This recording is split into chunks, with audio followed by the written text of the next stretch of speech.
Welcome to Unleashed, the show that explores how to thrive as an independent professional. Unleashed is produced by Umbrex, which connects you with the world's top independent management consultants.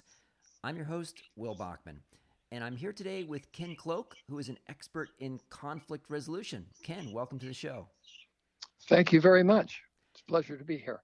Ken, I'm really excited to have you on the show today. I've never really spoken with someone who does conflict resolution for businesses. I know you work with businesses, nonprofits, governments. Tell us a little bit about what is a conflict resolution expert?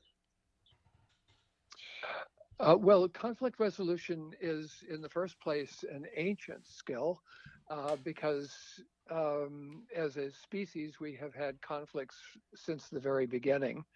Um, you might say that it may not be the oldest profession, but it may very well be the second oldest profession. Um, and then the second part is that in really the last part of the 20th century, during the 1980s, 90s, on into the present, certainly for the last 40 years, conflict resolution has taken on a brand new face. It's become a profession in its own right. It has developed elaborate and rich uh, uh, procedures, methodologies, um, approaches to looking at organizations from a conflict resolution perspective. Um, it has developed a very rich set of dialogue facilitation skills, collaborative negotiation skills, what are called nonviolent communication skills, restorative justice, appreciative inquiry. All of these are fields of work within conflict resolution. Um, and the basic idea of it is that every organization experiences conflicts in part because it consists of a diverse group of people being brought together to achieve some common purpose. All right.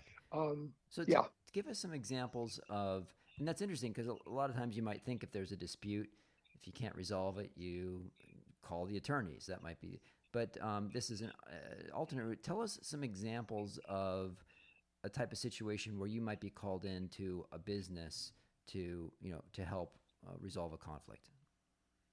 sure. Um, there are thousands and thousands of examples, ranging from conflicts between individuals in the workforce, conflicts between workers and supervisors, supervisors and upper management, conflicts within upper management about which direction to take place, to go in, conflicts over um, having been treated badly or in ways that feel disrespectful, conflicts over poor communication, miscommunication, team conflicts, conflicts over um, uh, kind of the strategic orientation of the organization, conflicts with suppliers, cultural conflicts or cross cultural conflicts, conflicts based on diversity,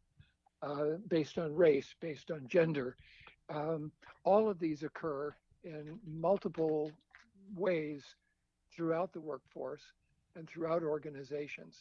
So the goal of it is really to create a kind of integrated approach to understanding the source of those conflicts, particularly to understand the chronic conflicts, the ones that repeat over and over again, and then to design approaches to those conflicts that will be less costly, take less time, and produce greater satisfaction in terms of results.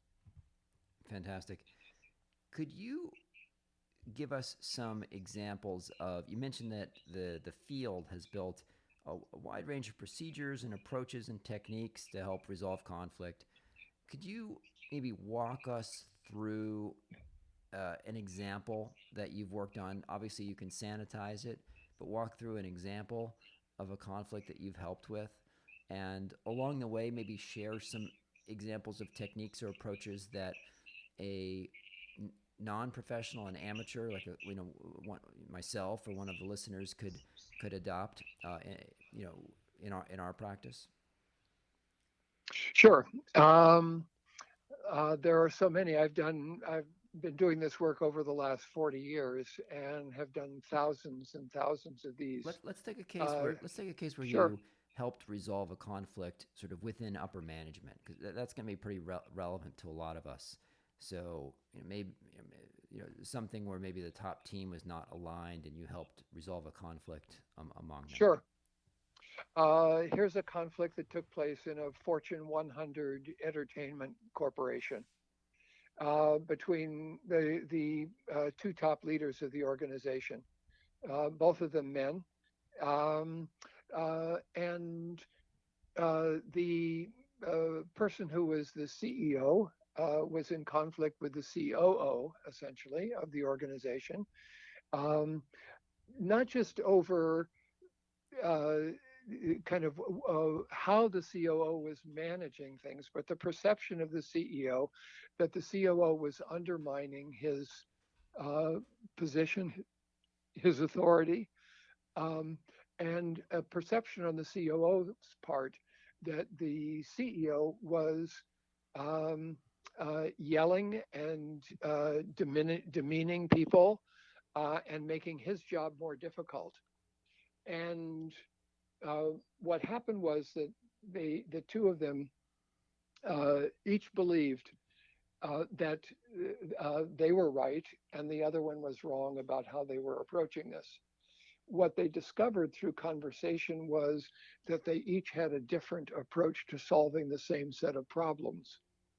And that rather than thinking of one approach being right and the other approach being wrong, they could begin to talk about what was valuable in each approach and how those different approaches could be combined together in a creative way that would make them stronger and more powerful. All right, And that, yeah. let's dive in a little bit. So that sounds awesome. Like, what were the things that you did to help get to that resolution? Like, Mhm. did you sort of interview each one individually, or talk to all their reports, or do a 360, or like what were the things that you did to help them get to that point? Yes, the answer is both of those, but let me drill down a little bit beneath that. So, in the first place, interviews, of course, we all understand how valuable and important interviews are. The question is, what questions are you asking in the interviews? And what we're trying to do here is to discover the sources of the conflict for each person. And those sources go back layer after layer after layer into prior experiences that people have had with certain types of behavior that are difficult for them to handle. And what these represent is fundamentally a lack of skill at being able to handle particular kinds of behavior. So then there are opportunities to help them develop those skills, and those take place in the form of individual coaching. But the basic purpose is for me to then design a conversation that is going to bring them into connection, empathetic connection with each other, a connection where they're able to actually learn from each other. And the assumption is that conflicts all take place when there are two or more truths, each one of which believes that it's the only truth, um, and that there are no others, or that the others are lesser. And so the goal of it is then to create a kind of dialogue between them. Now, what had to happen here was there did have to be a 360 because each of them had to um, look at how they were being perceived by the people around them. And the goal of the 360 is not just to find out what people think and report it back. The goal is then to turn that in the direction of collaborative problem solving. And that's the piece that is oftentimes missing in many organizations. And in order to do that, there has to be a kind of dialogue on the part of the people who are in the top leadership team about how everybody is going to tackle this problem and how they're going to do it together. All right. Tell us about another example. So you mentioned that one would be conflicts with suppliers. I'd love to hear an example of Hmm. that, and like what was the situation, and how did you get involved in that one? Um, this is one that involved a very large agricultural uh, produce organization. And what was happening was that um, there was a lot of waste taking place at the supplier's end that was being then passed on to the primary organization. And the difficulty was that they had created a reward and compensation system that did not incentivize a reduction in waste. And so we just came in and realized that this is what the problem was, um, that it wasn't actually an interpersonal problem at all, but instead it was a systemic problem. And when looked at from the point of view of how you could, for example, create a system of pay for reduction in waste, all of a sudden the problems began to reverse. But this had to be brought down to the level of the people who were actually doing the work. So we had to create a multi-step process for doing this. But here's a place where it often comes up in conflict resolution where people believe that they are having a conflict with another person. And the reason they believe that is because the organizational system doesn't show up as a participant in the conflict. The organizational culture does not show up as a participant in the conflict. Instead, individual people show up and they become then the expression of those systems and processes. Okay. So for those of us that are listening, um, is there a set of three or four or five kind of techniques of conflict resolution, or maybe it's a process that those of us who aren't, kind of professional conflict uh, resolution professionals, but still encounter conflicts with our clients and would like to help Sure, resolve them? What are some of the basic tools that we should, get familiar with? Maybe you could teach us some of those basic tools. sure.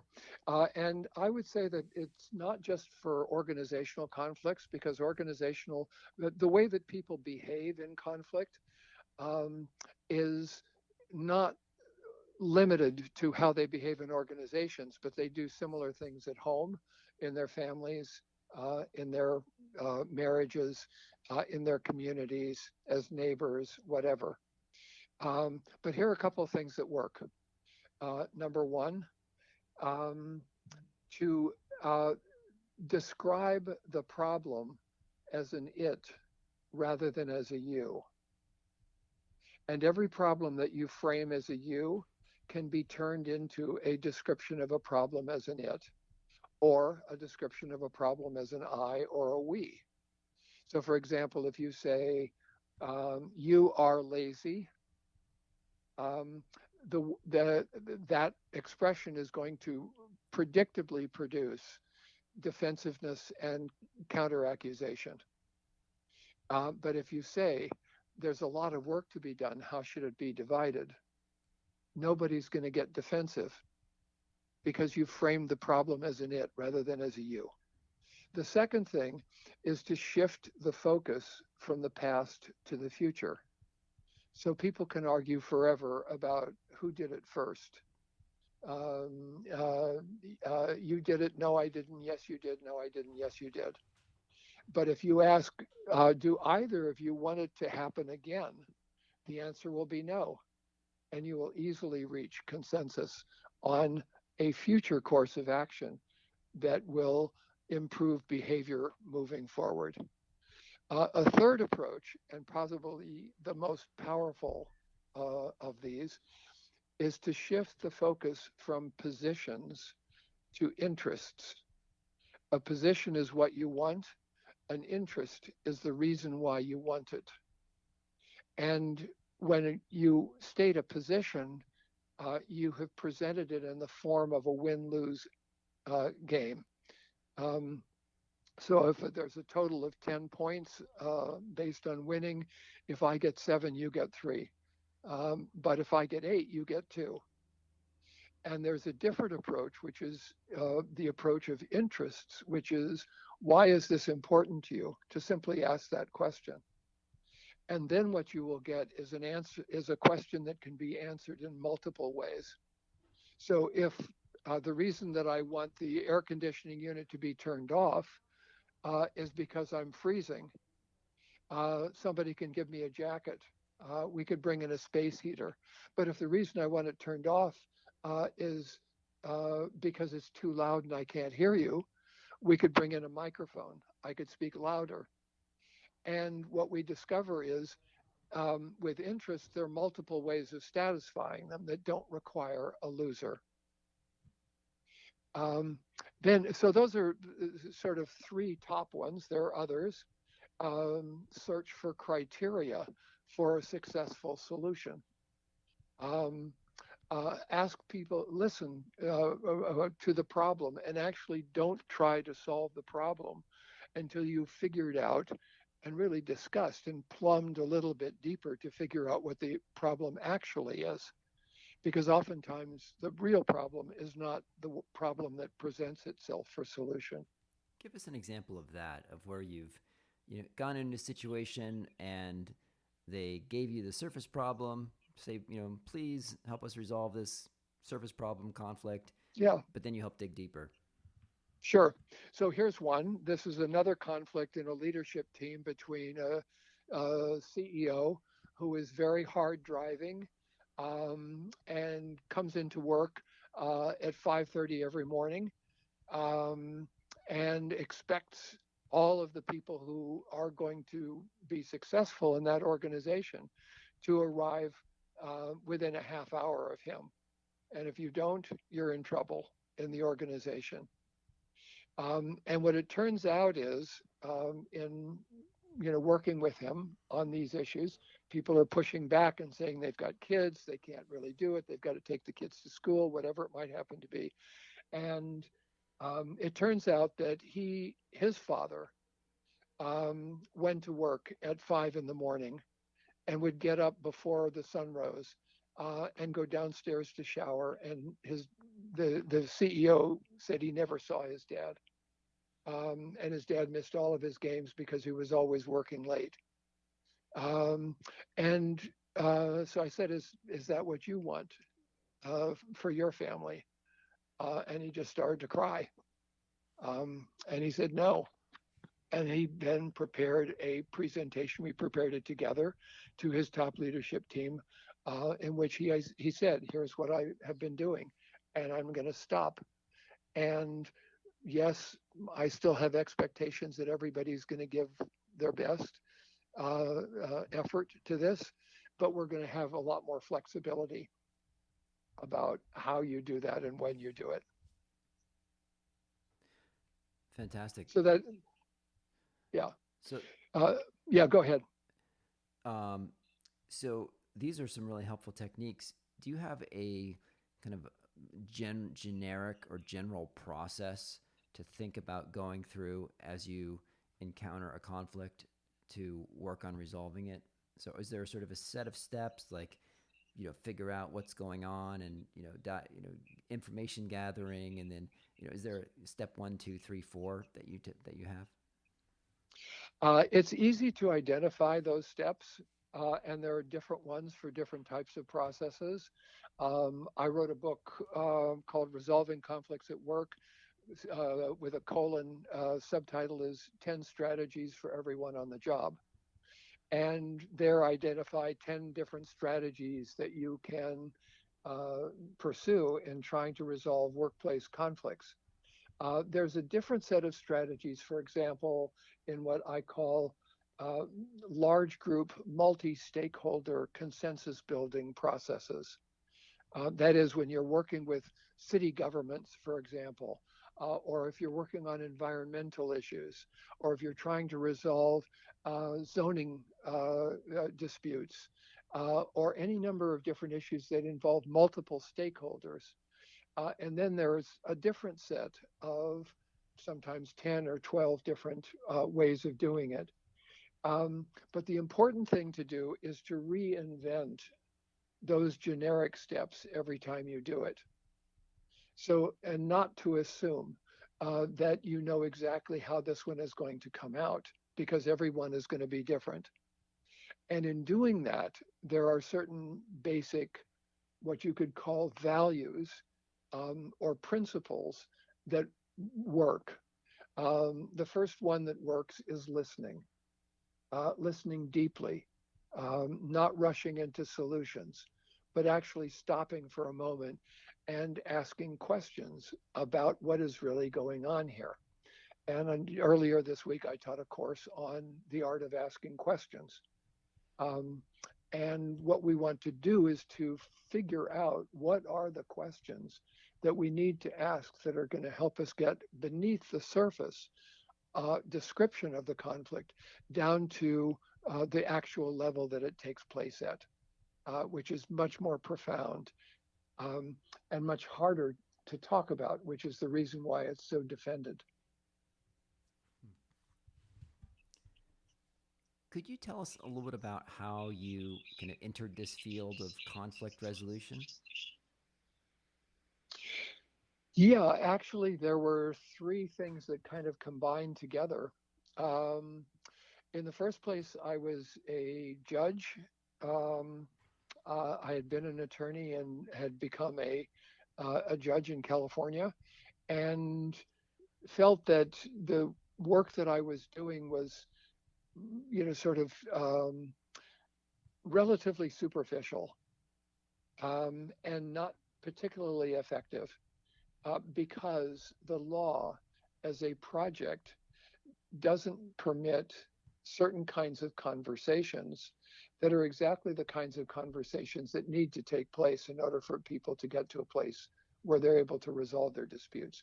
Informal conversations, for example, personal conversations, off the record conversations, emotionally informed conversations, simply brainstorming conversations where people are trying out ideas for to see how they work. Um, those kinds of conversations couldn't happen. The second part was that I went through a divorce myself and experienced how difficult that was and felt that there had to be some better solution. And the third was that I was selected as the first judge on People's Court before Judge Wapner. And they did a pilot program, and I decided this case. But instead of deciding it, I asked some questions of the people and figured out a solution that didn't require anyone to win or to lose. And the parties walked away very happy with the outcome, but I was fired immediately afterwards by the producers because they wanted to have someone lose in order to be able to interview them afterwards um, and take that moment of sort of emotional upset and angst and show that on television. And so following these, I was thinking about all of these, and I found out about conflict resolution. As a judge, I had done some settlement work and had been assigned to settle cases and found out I was good at it. And then uh, found out about mediation and immediately changed my life. And tell us about your sort of portfolio of career. So you've written a whole series of books. Mm-hmm. I think you've also taught, and you work as a consultant. How do you kind of combine all these different aspects of your portfolio career? Yeah, there are those. There are a series of others. In addition to those, I design conflict resolution systems for organizations. Um, I do what I call conflict coaching um, and consulting. I teach a course at Pepperdine Law School in Malibu on conflict resolution consulting. And I would say that at the center of it are a set of core ideas. What connects all of these different processes and procedures and methodologies together is a fundamental respect for human difference and human diversity, and a search for ways of bringing those into productive conversation with each other. So, my way of thinking of it is that there are two ways of combining things together. You can take hot water and cold water and combine them together to produce lukewarm water, and that's compromise. Or you can take water and add flour and yeast and heat and make bread. And the bread that comes out at the end has nothing in common with the flour or the yeast or the heat or the water. And yet it's the product of all of them. It's a higher order synthesis or combination of those ingredients, but they have to be mixed in the right amounts at the right times in order to produce that amazing product of bread. And that's what we try to do in conflict resolution. And that's the thing that is, for me, at the core of this work. That experience every single day of helping people make bread. It's such a shame that that you didn't get on the show. I think that there might be an appetite for a show like that today. I'd be I fascinated. think Just there would. yeah, Yeah. it'd be an amazing show to actually see conflicts, resolved in real time. It'd be amazing. Um, and so tell us a little bit about kind of the range of the clients that you serve. All over the map. Let's see, I'm working right now with a very well known, internationally famous, I guess, environmental organization. Um, I have been working with a city government in Arkansas on resolving environmental disputes. Um, I am working right now with an organization, really a nonviolent political organization in the Middle East that consists of former soldiers for the Israeli Defense Force, Hamas, Fatah, Islamic Jihad, etc., former fighters for these organizations who've decided to come together and say that, we have to have a different approach. Um, I am working in addition with um, a uh, sort of corporation right now that has a it's a union environment. So there's the head of the union and the head of the company, and they're at loggerheads with each other. Um, I just finished doing a training for a large um, sort of producer of mechanical parts for engines and sort of engineering these parts and putting them together. Um, and they've been having a lot of divisions in their workforce, particularly things that have come out of the pandemic, um, and an effort to, sort of help them figure out how to do that, how to talk to each other, and how to resolve their differences. I've done work with hospitals and healthcare organizations, resolving conflicts between doctors and nurses, mediating wrongful death cases. Um, I still work occasionally as an arbitrator in labor management disputes, but mostly I like to mediate those wherever I can. Hmm. How is conflict resolution different than negotiation? So if you think about the Hmm. work of Stuart Diamond or other negotiation, it sounds like there's a fair bit of overlap, but there might be some areas that Yeah, are outside. How would you distinguish the two? What's the overlap and what's the difference? yeah. There's a little bit of negotiation that goes into every mediation. Fundamentally, both are part of a larger field of conflict resolution. Um, and negotiation is one way of addressing differences. But there are multiple ways of addressing those differences and not just negotiating outcomes. Um, and even within negotiation, there are adversarial forms of negotiation and collaborative forms of negotiation.